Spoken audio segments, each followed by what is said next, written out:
రేపు 13th రోజు Taj కృష్ణాలో power point presentation ఈ మూసీ నది మీద ఫేజ్ 1 మీద ఈరోజు డీటెయిల్ ప్రాజెక్ట్ రిపోర్ట్ ఇవ్వబోతున్నా. గాంధీ స్టాచ్యూకి 5,000 కోట్లు ఖర్చు పెడుతున్నారు. ఎవడన్నా బుర్రుండేటోడు 5,000 కోట్లు ఖర్చు పెడతాడు ఆ స్టాచ్యూకి. స్టాచ్యూ కాస్ట్ 70 కోట్లు. ఆడ విజ్ఞాన మందిరం మొత్తం కట్టడానికి 100+ ఏదో అవుతుంది. టోటల్ కలిపితే కూడా 200 కాదు. అంబేద్కర్ భవన్కి 220 కోట్లు పెట్టారు, సంతోషం. మహాత్మా గాంధీ ఒక విజ్ఞాన కేంద్రానికి ఒక 200 కోట్లు పెడితే మీకు వచ్చిన కష్టం ఏంది? దాన్ని 5,000 కోట్లు 10,000 కోట్లు అని చిలువలు పలువలు చేస్తారు. నిజం గడప దాటకంటే ముందే అబద్ధం ఊరంతా తిరిగి వస్తుంది. ఇట్లాంటి దగ్గరనే మహిళా జర్నలిస్టులను నా రిక్వెస్ట్ ఒక్కటే, వాస్తవాలను మీరు ప్రజలకు చెప్పండి. అంతెందుకు ఈ గేట్లకు ఎప్పుడన్నా వచ్చిండ్రమ్మా? ఎవరు ఎంతమంది ఉన్నారు చేయొద్దండి గేట్లకు వచ్చిన వాళ్ళు గతంలో? ఇప్పుడు కాదు, గతంలో 5-6 మంది ఉంటారా? గతంలో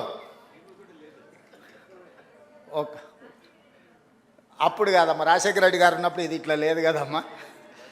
గడిగా ఉన్నప్పుడు ఎప్పుడైనా వచ్చారా? ప్రజాభవన్ అయినాక వచ్చి ఉంటారు. గడిగా ఉన్నప్పుడు వచ్చిన వాళ్ళు ఏమంటే అప్పుడు కాదమ్మా. 2014 నుంచి 2023 వరకు ఇందులోకి ఎంటర్ అయిన వాళ్ళు ఎవరున్నారు? ఒక 4, 1 2 3 4 నలుగురు ఉన్నారు. సో ఈరోజు ప్రతిరోజు ఈ భవన్లోకి ప్రజలందరూ వస్తున్నారు. ఇది ప్రజలకు వేదిక, ఇది ప్రజా వేదిక, ఇది ప్రజా పరిపాలన. ఏది నిషేధిత ప్రాంతం కాదు ఇది. తెలంగాణ ప్రజల్ని నిషేధిస్తే ప్రజలు మనల్ని నిషేధిస్తారు శాశ్వతంగా, ఇంతే. దీంట్లో ఏం పెద్ద థియరీ లేదు, పెద్ద ఇది లేదు. అంతకుముందు అప్పుడప్పుడు ఎప్పుడన్నా ఉత్సవ విగ్రహాలు పండుగల పూట వీధుల్లో చూపిస్తారు. అంతకుముందు ఉండేటైనా అట్లా ఉత్సవ విగ్రహం లాగా అప్పుడప్పుడు మీకు కనిపించేటోడు. నేను ఎప్పుడు మీ మధ్యలోనే ఉంటున్నా. ఏ రోజైనా నేను సెలవు తీసుకున్న రోజు ఉందా? ఏ రోజైనా ఎవరైనా కలుస్తా అంటే కలవని రోజు ఉందా? అందుకే మహిళా జర్నలిస్టులకు కూడా నా విజ్ఞప్తి ఒకటే, మన రాష్ట్రాన్ని మెరుగుపరుచుకుందాం, మీ సహకారం ఉండాలి. మహిళా దినోత్సవ సందర్భంగా సంకల్పం తీసుకోండి. ఈ రాష్ట్రంలో మహిళలకు రక్షణ కల్పించడమే కాకుండా ఈ రాష్ట్రంలో మహిళలకు అవకాశాలు ఈ రాష్ట్ర ప్రభుత్వం ఇస్తుంది. వీటిని సద్వినియోగం చేసుకొని దేశంలోనే మహిళా ప్రాధాన్యతతో కూడుకున్న రాష్ట్రంగా ఒక గొప్ప పేరు, గుర్తింపు మనం తెచ్చుకుందామని తెలియజేస్తూ మీ అందరి దగ్గర సెలవు తీసుకుంటున్నాను. ధన్యవాదాలు.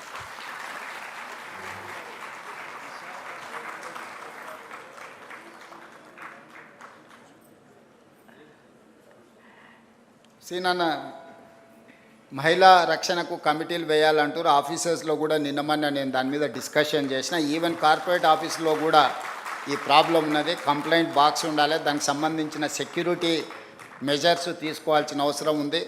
తప్పకుండా తీసుకుంటాం. అదేవిధంగా ప్రింట్ మీడియా, ఎలక్ట్రానిక్ మీడియాకు అథారిటీస్ ఉన్నాయి, complaining authority to examine their news and their views.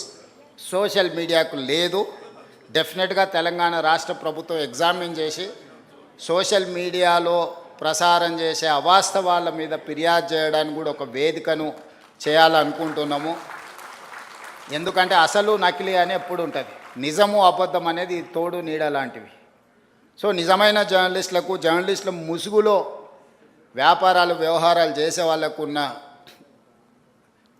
తారతమ్యం ఏముందో దానికోసం ఒక చట్టాన్ని కూడా తేవాలన్న ఆలోచన ఉంది. తప్పకుండా రేపు వచ్చే శాసనసభలో చర్చ చేస్తాం. మీరు ఏదైనా అవకాశం ఉన్నా ఇన్పుట్ ఇవ్వండి.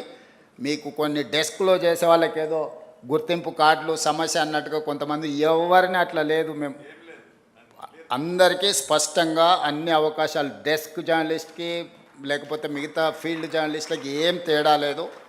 నేను మంత్రి గారితో మీ అందరికీ చెప్పించిన ఈ వేదిక మీద నుంచి కూడా మళ్ళొకసారి చెప్తున్నా, అన్నిటికంటే ముఖ్యంగా మీకు ఇళ్ళ పట్టాలు చాలా రోజులు పెండింగ్ ఉంటే నేను వచ్చినాక ఇచ్చినా ఆగిపోయినాయి.